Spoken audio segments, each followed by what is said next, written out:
Good afternoon, and welcome to the May 10th, 2023 Legal and Finance Committee meeting. Let's please start with a roll call and determination of quorum, please. Armstrong. Here.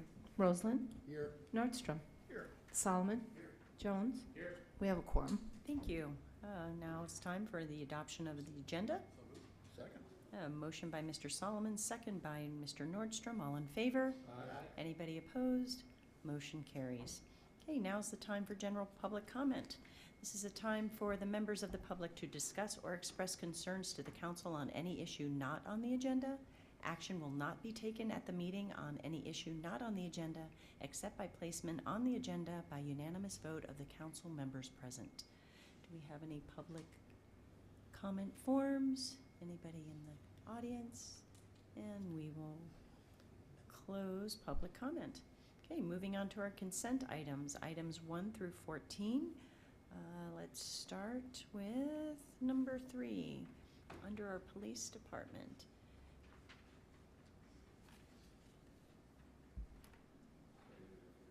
Push the button. So the item number 3 will be to authorize us to take part in the federal Bulletproof Vest Partnership Program. Patrick Leahy Bulletproof Vest Partnership Program. The United States Justice System reimburses law enforcement up to 50% of the cost for soft armor vests purchased by police officers. No matching. This is just basically a way for us to get reimbursed funds for a needed safety vest for each one of our officers that we would be purchasing anyway. How many? So this year, funding for last year would have been $12,168. I don't think we have an actual number. It would be depending on, there is a expiration date on soft armor vests, which is 5 years. So we would have to replace anybody that has vests that are going to expire, and plus any people that are newly hired to come into our department. Good. Do we have any other questions? Great. Thank you so much. Yep. And then number 4. Yes. So this is for us to... Okay. So this is for us to apply for the Highway Safety Grant for the amount of $148,000. Basically, this grant will be to purchase 34 in-car radar units for our patrol officers and 10 school speed signs to be placed into areas of our school that just signify the speed limit that you see across in several cities. That's great. Any questions? Okay. Andy Becker? Yep. Lieutenant Becker? Captain Becker, yes. Captain? Okay, great. Moving right along. We'll go to our finance department. Director Ainsley, you have the floor. 5 through 8, please. Thank you very much, Madam Chair. The first item is several volunteers that we are just going to be noting for workers' compensation coverage.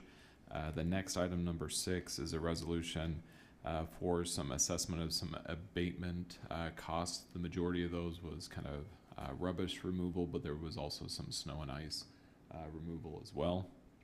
And then number 7 is a resolution for declaring property surplus. Most of that is kind of IT equipment. There's some equipment for the cemetery as well, and also a copier for the attorney's office.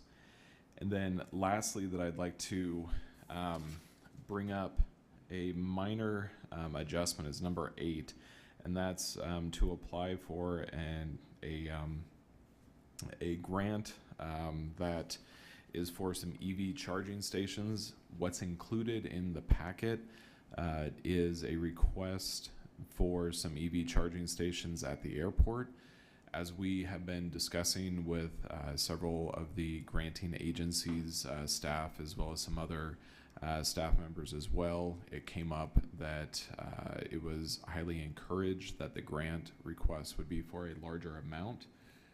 That it would be seen more favorably if it was for a larger amount. So with that, I apologize, but I would like to request a slight modification with that.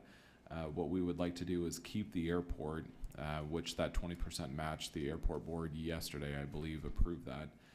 But we would like to include a request in the grant for 10 additional ports that would be at locations around the city. We have not determined those yet. That would be part of the grant, but possibly at the monument or the downtown parking garage or other locations. So then the total request would actually be modified to 2.64 million. All right, we have some questions, if you don't mind. Sure. Okay, Mr. Jones? Thank you very much. Well, as far as the charging stations at the airport, and I don't know which one of you gentlemen wish to answer, will those be used by the rental car companies or people with their own vehicles or both, or how will those be utilized?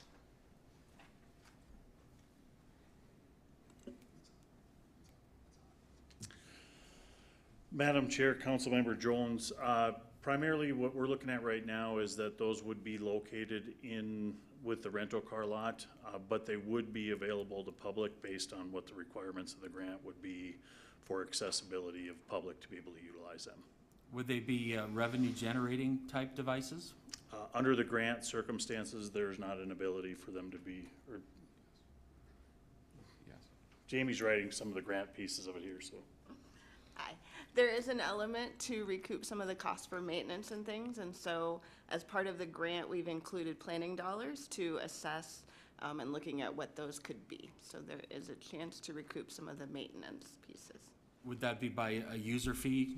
Whoever uses them, a portion of that goes to us? It could be, yes, That's one of the options. one of the options. Okay. Correct. Thank you very much. So my next question, there's been a lot of these kinds of grant opportunities come forward and being talked about from Washington all the way down to us. And I know there was one of them that said the EV station had to be within 1 mile of the interstate, or the city couldn't accept funding, whatever. Is this that program, or is this No. something else? This is a separate program, so there's two different formats. There's corridor, which those need to be within 1 mile of the interstate. A lot of states got that money, including the state of South Dakota, who has money to put those charges along the corridor. This is a separate one. This is a community grant where we have the option to apply and put them in key community locations. The caveat is that they need to be publicly accessible.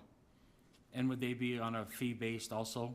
Like you Again, put in yeah, credit that card would be and- the same situation where part of this grant includes planning dollars to assess not only the right locations that we want to utilize, but also the right cost structure to make sense for our community. Very good. Thank you. Thank you all. Mr. Nordstrom? Thank you, Madam Chair. A question for our Finance Director, Mr. Ainsley. On number 8, let's see, number 6 has to do with the resolution levying assessments for abatement of nuisances. I just wanted to see if you had a chance to get briefed on the, what we call the frequent flyers that are on the list.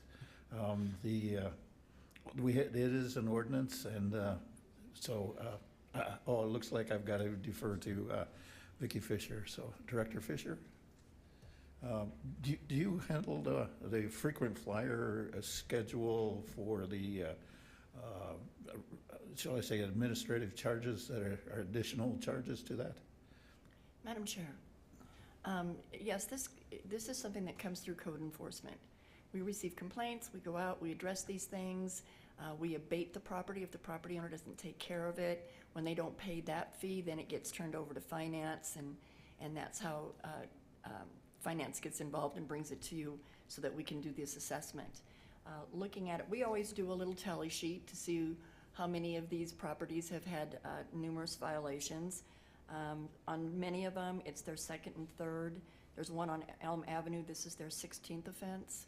So again, there's only one, there's actually 4 that it's the first time offense, but for most of them, it's multiple offenses. Thank you. And my motivation on this is to get the city out of being a property manager.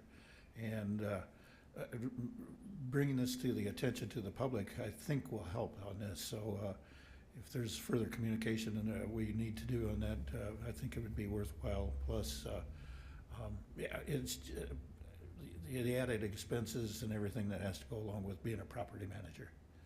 That's my intent. Yeah, we couldn't agree with you more. And education is a big part of that. Some people don't realize that if you put an old washing machine in your driveway, your neighbor might find that offensive, and the ordinance doesn't actually allow it. So the first time that we cite someone, they usually remove it. If they don't, we'll remove it for them. But for the multitude of those that get that citation, they're not repeat offenders. It really is a very small percentage of our community that are repeat offenders. Thank you. I apologize for asking so many questions. So one more question has to do with, we do also get phone calls from the neighbors about these properties that have some kind of code enforcement violation. But we're also getting calls from the people that are the offenders as well, saying,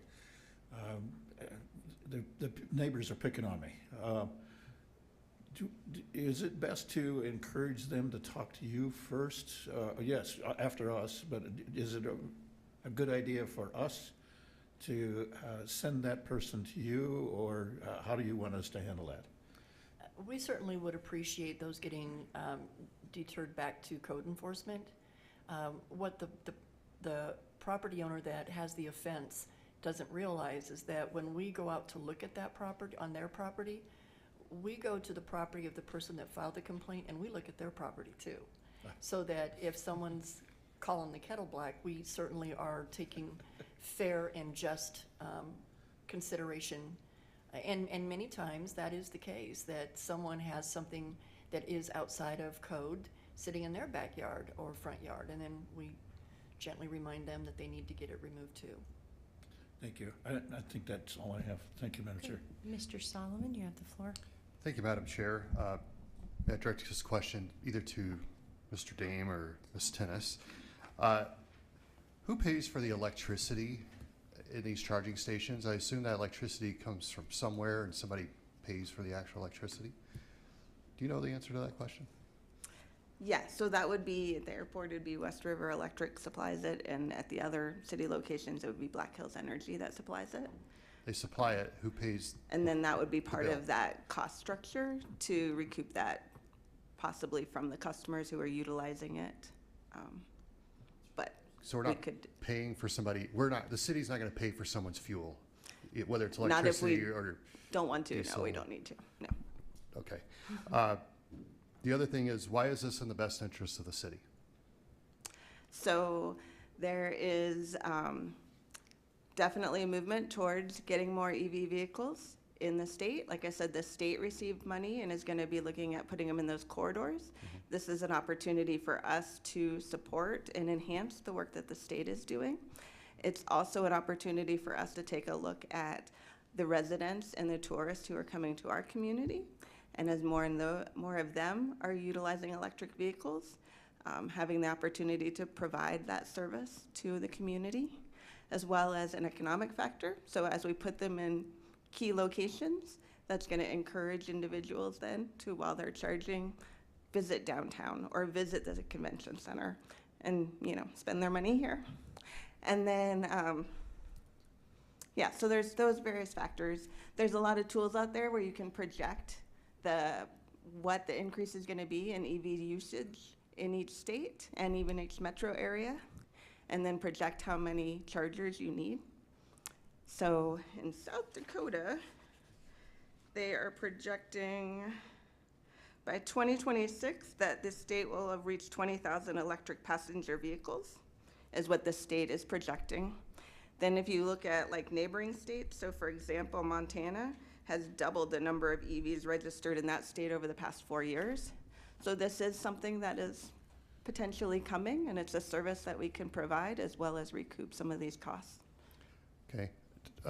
Mr. Dame, if I may, what do you like about this? Why did the airport board go along with this? And I guess I'd say, is this something that you should just let the private sector deal with, just like gas stations? I feel like I don't want to be competing with anything that should be provided privately, and I'd love to hear you guys' thoughts on that. Madam Chair, Member Solomon, we fully agree with that in terms of, having the private sector dealing with things are always the best means, and that's always our efforts in what we look at and moving towards things like that. the airport right now is fairly geographically isolated from town.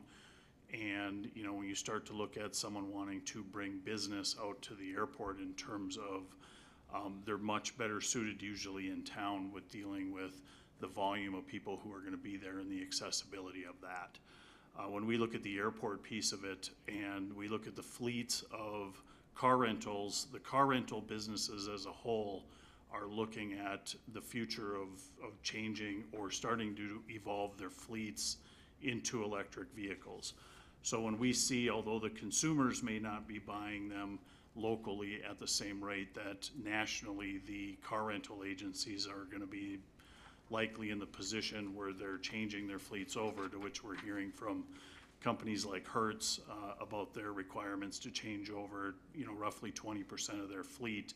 Having access to that over at the airport and in the vicinity or in the car rental area is basically allows for that to be able to happen and allows that fuel source to be accessible. Now, in the question earlier that Member Jones asked on that, in terms of profit, we've been questioning that with what our ability is to make a profit over and above what the expenses and the cost of electricity are for the vehicles. That is, I guess, in parts of the grant that I've read, that's unclear about whether or not we're able to charge a profit over and above what the maintenance and basically supply costs are that are there.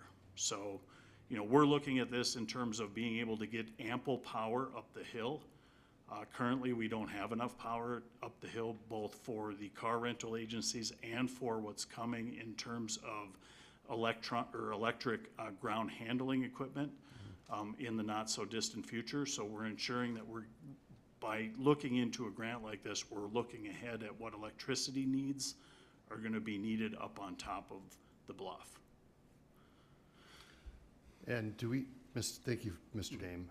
Ms. Tennis, do we have the same sort of considerations for the city providing more stations throughout the city in terms of usage and electricity and all of that? Who's paying for that then, and Yeah. do we have a plan for that? Or is that just a late addition and we just create our plan later? No, so part of this funding is to do the plan. So in the first 3 years would be to do a thorough plan to identify strategically where are these locations that make the most sense?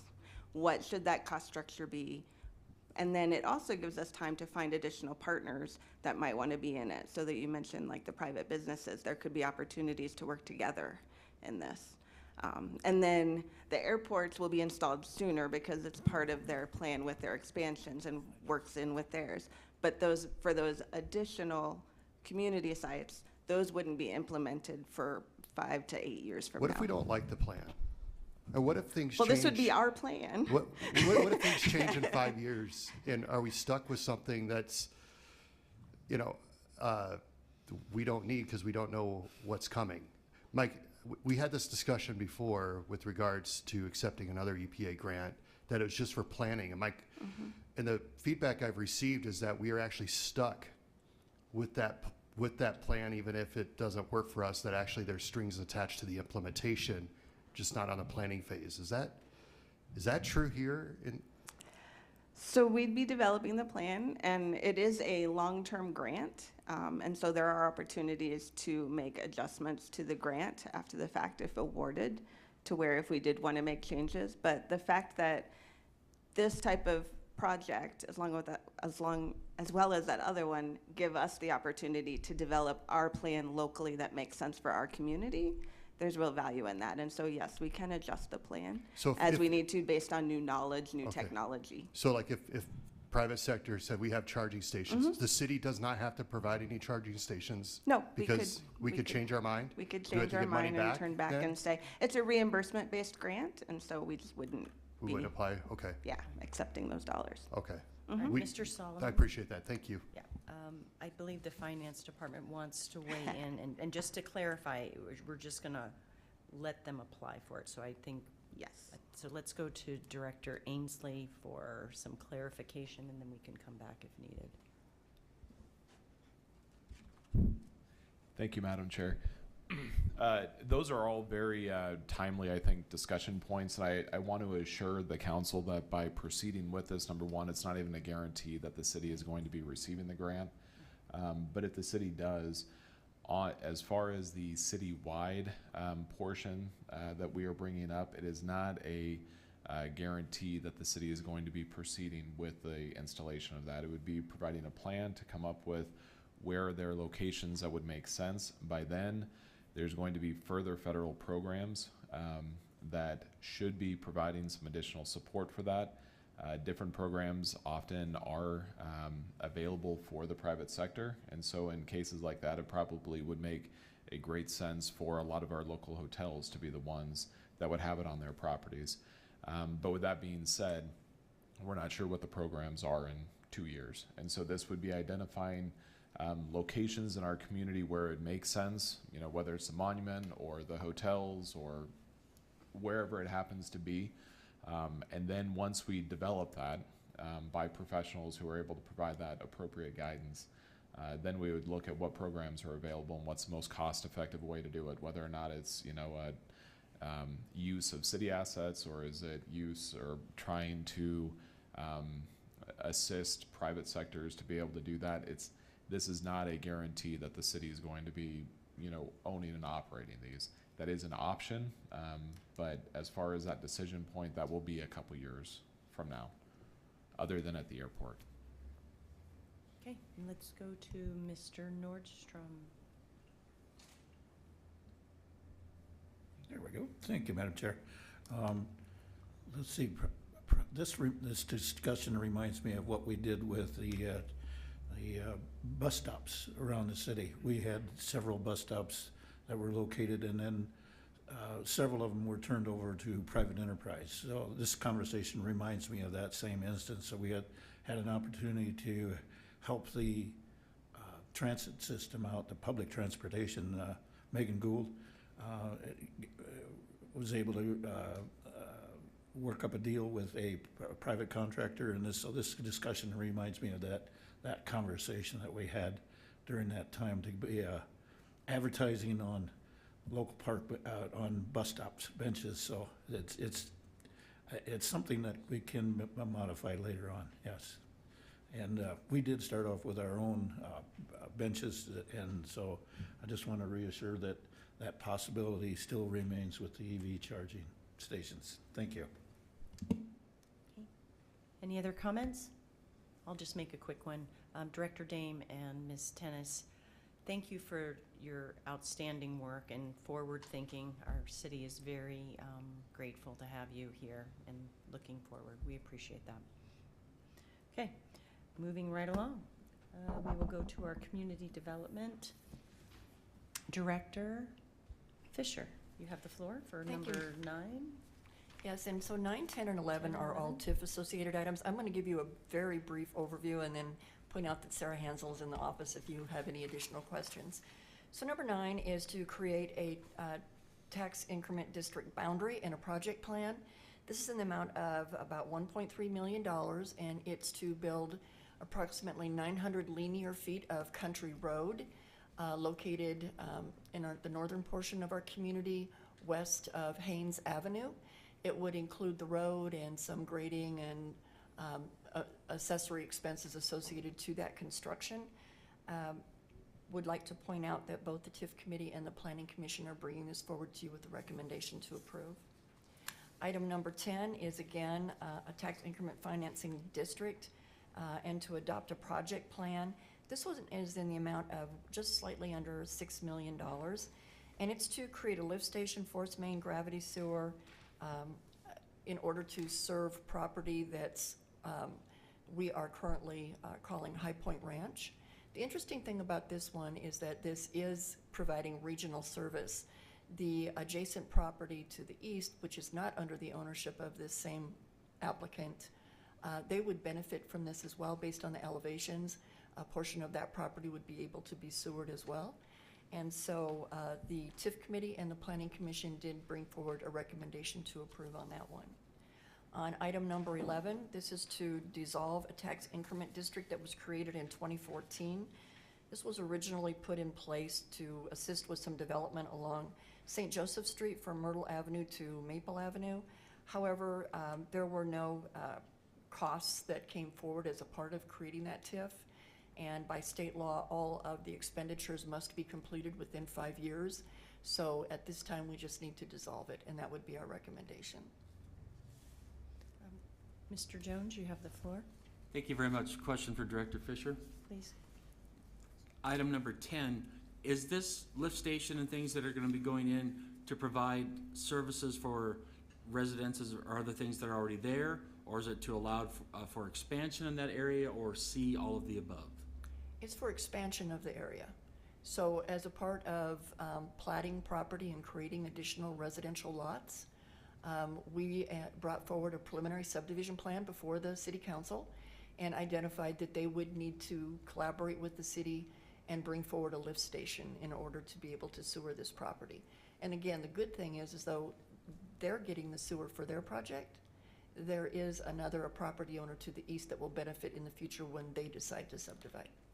Would it be fair to say that with this project and this kind of change in philosophy that we are getting more involved and kind of being in charge of our own destiny in growth of the city rather than having it be done to us? We are getting a hold of it at the beginning and having a little more control as to where things are built and what goes on?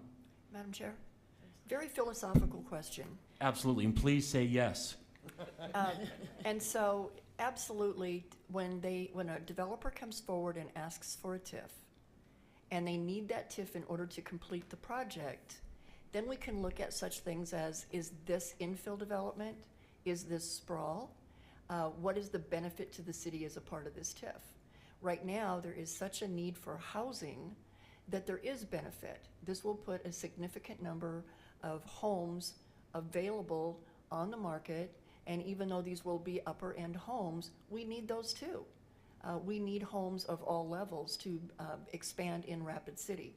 Long term, as we look at where should TIFs primarily be allowed, we need to really center in on infill development. One of the main topics that has been actively discussed during the current election season is that the city should take more of a role in saying what's going to take place, what's going to be built where, who's going to be leading the charge. I've been hearing that for 3 years now, since I've been on the council, that we need to start doing more of that. And I'm very excited to hear that we're not just riding the clutch anymore, we're making a shift over to that. And I look forward to us being even more active and more involved in controlling parts of town that grow, how they grow, you know, green space, parks, schools, the whole thing that we need to start being more and more aware of. So I'm happy to hear that. Thank you very much. Thank you, Chair. Mr. Solomon, you have the floor. Thank you, Madam Chair. May I direct a question to Director Fisher? Sure. So what would you consider the public benefit for this? I'm Beyond just the homes. Obviously, there's rooftops, but the whole region area. What was? Are we asking about the lift station in particular? So, again, this is land that otherwise would not be developed unless it was large lot development where they could use a septic tank drain field or some other non-conventional on-site wastewater system. And that's certainly not the density that's going to be profitable for that developer. That's going to be required to put in a street section with curb, gutter, sidewalk, streetlight conduit, and even dry sewer, and obviously city water would still serve it. So it does create that denser population to prevent even additional sprawl, and that's always in the right line and plan with the city. We want to see this land maximized if we can, so that we can preserve other acreages to the greatest degree possible.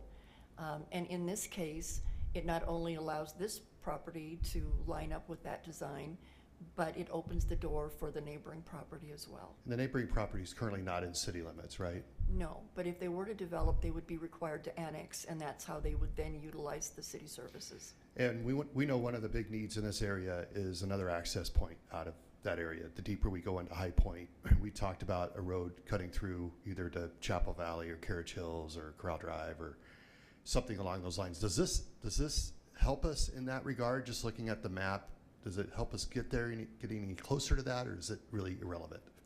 So they were required to bring in a traffic impact study as a part of the preliminary subdivision plan that was presented to council a few months ago. And that traffic impact study showed that there are currently 2 streets that extend to the north so that we don't have any 1.40 dwelling units with 1 point of access. But at the end of the day, what we all know is this: however you meander down from the north, you're going to either be coming out Muirfield or you're going to be coming out Dunsmore. Right. Most people are going to aim for Dunsmore because there's a signal. And at this time, what the traffic impact study showed is that that signal can accommodate this traffic. In time, as we see development continue to occur, we may have to provide more lanes, increase the length of turning lanes and decel lanes, but that this intersection will at this time accommodate that traffic. And that's always unique, where when in South Dakota you sit through a light once, you don't want to sit through it twice. And even our traffic engineer has worked diligently with property owners to ensure that the timing during certain parts of the day get people in and out of that intersection as quickly as possible. I lived in that neighborhood. I know for a fact Dunsmore is not designed to be that street, right? So does that go into consideration at all? I'm a little concerned about the congestion and no other way out. I love the project, but my one concern is bottlenecking this up there and without continuing to look for a different access point out. Again, the traffic impact study that was submitted identified that Dunsmore in its current condition will accommodate the traffic from this subdivision. But we also know that there's going to be additional development. You may recall several years ago, we did bring forward a proposal and knocked on the doors of many of the Chapel Valley residents to provide a street connection to the north that would get folks in Chapel Valley who only have one way in and Right. one way out, to give them an access point to the south, and they opposed that. I had the pleasure of sitting on an ad hoc committee every Tuesday night for one entire summer, where we met with 5 representatives from the different homeowner associations, and they just resisted that connection. A lot of the roads that are interior to Chapel Valley are private, and so is the discussion that we require right-of-way and we put in that street. These are all topics that we're going to have to face as development continues. They are big discussions. I'm going to get to Mr. Tech in just a second. They are big parts of the discussion. I know since then, because it's been years since we've done that, since then we've had wildfires and ownership changes. So just because we did something 8 years ago doesn't mean that's a no forever. And so I think it is worth revisiting as part of this discussion. But it looks like Mr. Tech wanted to chime in on this. Thank you, Madam Chair. Yes, as far as the secondary access into and out of the Red Rocks area, the current bulk property owner out there, this land that's developing was part of his holdings. There is at least one great opportunity in the future for another access into and out of this area. It's a little further to the west along Sheridan Lake Road. That is a much more practical access than to try to get something down through Chapel Valley. So anyway, that option has been discussed and described. It's not ready yet. Certainly there's going to have to be additional development that occurs out in that area to make that happen. But that's a more practical alternative than to go through Chapel Valley. Do we need to secure anything in this particular section of development for any future access points? Is that No. nothing in there? Okay. Thank you for your time. Thank you. Mr. Nordstrom. Thank you, Madam Chair. I need to, for the benefit of the committee, I need to disclose that I'm a member of the TIF committee. And I'll look to Sarah Hansel to correct me if I'm in error, but I believe number 9 was not unanimous as a vote for the for approval. So there was a couple of people that on the committee, the TIF committee, that were not in support of this. So I believe there's some further education that needs to be done to or with the people that are in opposition to this, because anyway, that's my premise at this time, is that just some further education would be helpful on this item number 9, because there's some confusion about the public benefit on that one. It was the primary discussion, and I stand to be corrected if I'm in error on that. but it was not unanimous, and I think that's what it needs to be brought up. So there's a couple of people that need to be a little better fully informed. I think Director Fisher wants to weigh in, Yes, if I you may. may. Thank you, Madam Chair. It did pass at the TIF committee, but there was one vote in opposition. There was concern that a collector street wasn't an oversized expense. It's what is assumed to be the developer's responsibility, and that it would provide a street connection to the west, which is land that is somewhat topographically challenged and is identified as more parkland, so minimum 3-acre lots, and wouldn't serve high densities. But at the end of the discussion, the majority of the Tax Increment Finance Committee and the Planning Commission determined that the need for housing in this area outweighed that. And most importantly, that it would provide a street connection to the north, and which is not a part of the TIF request, but within that plat, there would be a street connection to the north. And that would be of great regional benefit to those that already live just north of this property. Thank you, Ms. Fisher. That was the item that sold me, is the number of houses that's capable of holding this, so that's the primary reason I supported it. And then the future, looking at the road connection, I'm sorry, I'm drawing a blank on the name of the road onto the north, but I think that's the second reason why I supported this TIF. So it all looks good from here, so we're looking forward to having the full hearing on the 22nd. Thank you. Excellent discussion. Great. Moving right along, we'll go to the City Attorney's Office. Director Landine, you have the floor.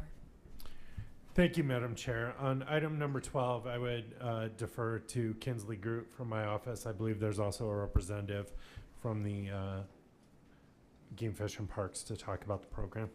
Ms. Groot, welcome. Thank you for being here. Hi, thank you, Madam Chair. And I am speaking about resolution that deals with the archery antlerless deer license program. It's the 5th year of doing it, hopefully, if you pass the resolution. And Trenton Halfley from Game Fish and Parks is here if you have any questions about it, but it's been successful in the past, and the resolution looks very much like it did in years prior, except for there are more properties added this year. Does anybody want to speak with Mr. Halfley? Okay. All right. Thank you. Okay. Moving right along, back to Director Landine, the Youth City Council Annual Bylaw Review. Oh, okay. Ms. Sutter, welcome. Thank you for being here. Thank you, Madam Chair. It's just very briefly, this is just as required by the City Council resolution creating this group. They are here to run their bylaws by you, and they have made a few changes. If you have the digital copy, you could see those in yellow highlights, and I have no concerns and recommend approval. Great. We're going to go to Richie Nordstrom. He's the liaison for the Youth City Council. You have the floor. Thank you, Madam Chair. We did have a lot of discussion at the Youth City Council level, and I want to thank Councilor Utter to be involved in this and helping us go forward with the language on that. So, Jennifer, thanks for your time on this and the oversight that you provided on this, because there was a good exchange going back and forth about the questions and reasons why and et cetera. So if you care to elaborate, you certainly can, but I think what's turned out is some good language for the bylaws. I think so. I have no concerns. Same here. Thank you. I yield. Thank you. All right, moving on to Public Works, item 14, Director Tech, you have the floor. Thank you, Madam Chair. Item 14 is an item being brought forward today, working closely with the City Attorney's Office and the City Finance Office. This item is to streamline work with our contractors and to streamline the change order process that we currently operate under. Right now, every change order comes to the City Council for approval. It could be a deduct, it could be a no-cost change order. The proposal in front of you today is to change our contract documents for public works projects so that the interim change orders can be approved administratively. So decreases, change of conditions, things like that, would be the director, and then any increases could also be changed by the director per the limits that are allowed in state law. Once again, this is meant to be for the city to be more friendly to work with on our for our contractors, to expedite things. As we all know, time is money, and when a contractor has to wait for approval for a change order, they either have to take a large risk and do the work without assurance that that change order would be approved. Not that that's ever happened, but it could happen, or they have to wait for our process, which, you know, takes a couple of weeks to get through. So I'd stand by for any questions. Mr. Nordstrom, you have the floor. Thank you, Madam Chair. Director Tech, if I may. Mr. Tech, yesterday we had some questions about the financial limits on that from the Public Works Committee. Were you able to research that dollar amount if there is? Oh, okay. Okay. Carla?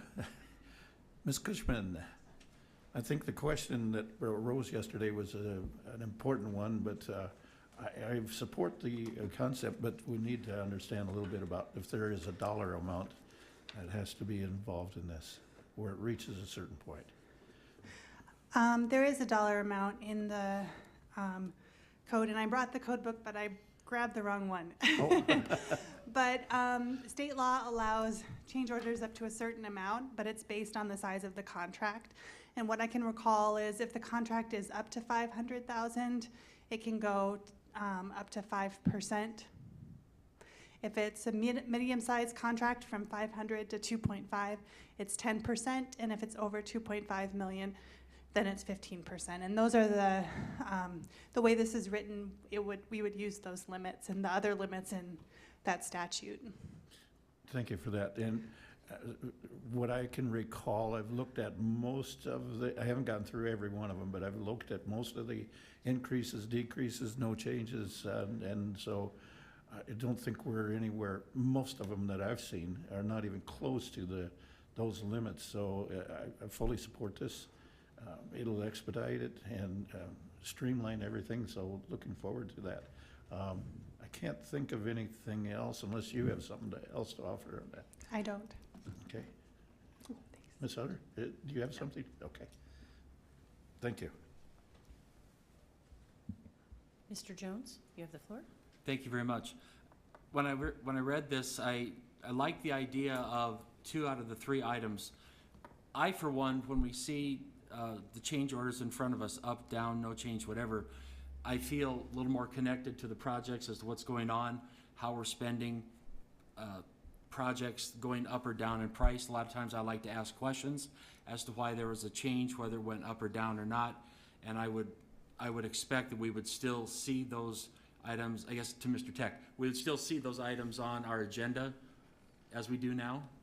No, that's not the intent. However, at the very end of the project, there will be a summary of all the changes. And the final change order for the project, which must be done to close the contract, would still be presented to the city council, and that would have a summary of all of the changes to the contract. And that's my concern, that that's a lot of things for some of us as lay people to see and to read and to comprehend.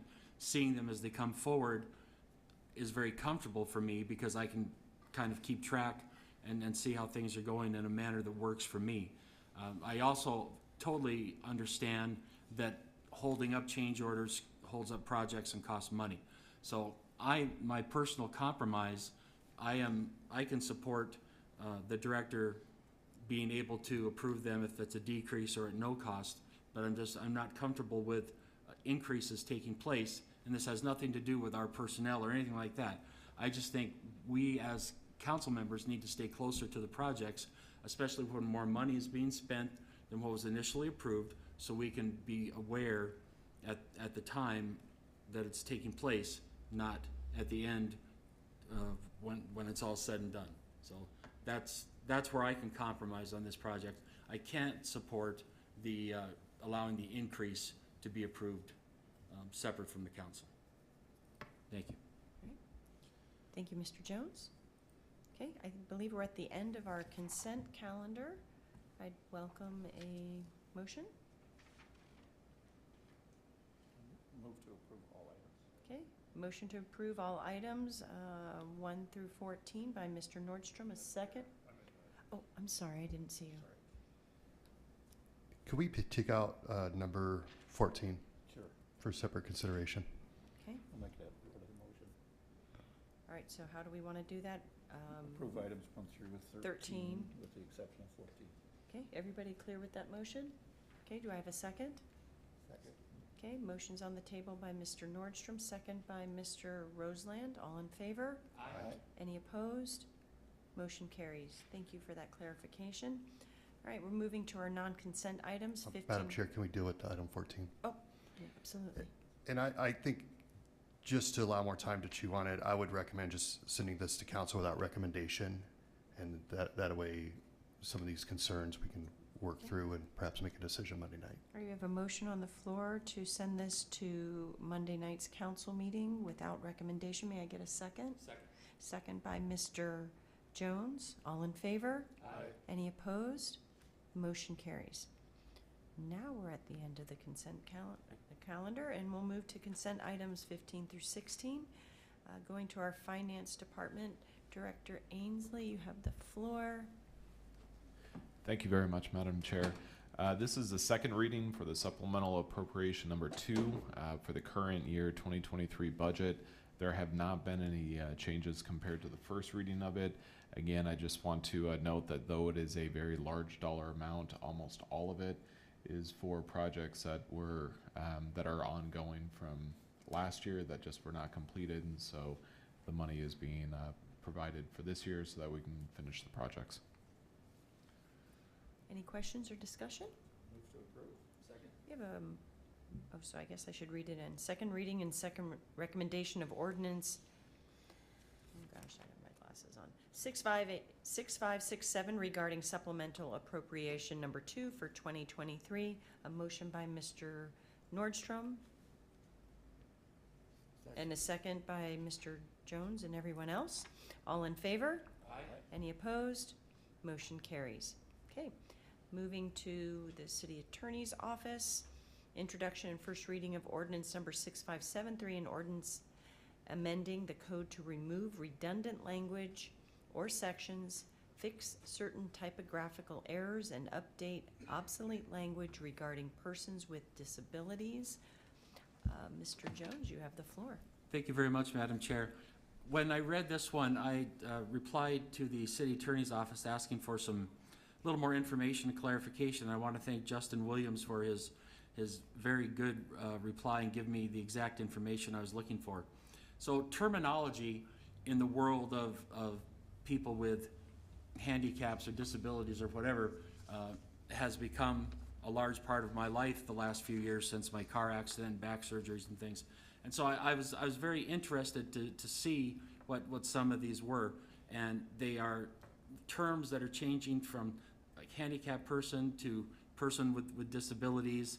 Handicapped parking spots has been updated to accessible parking spots. So some people would argue that, oh, it's just, word salad. But these words and these terms mean a lot to people who deal with disabilities or handicaps or whatever the right thing to say is now.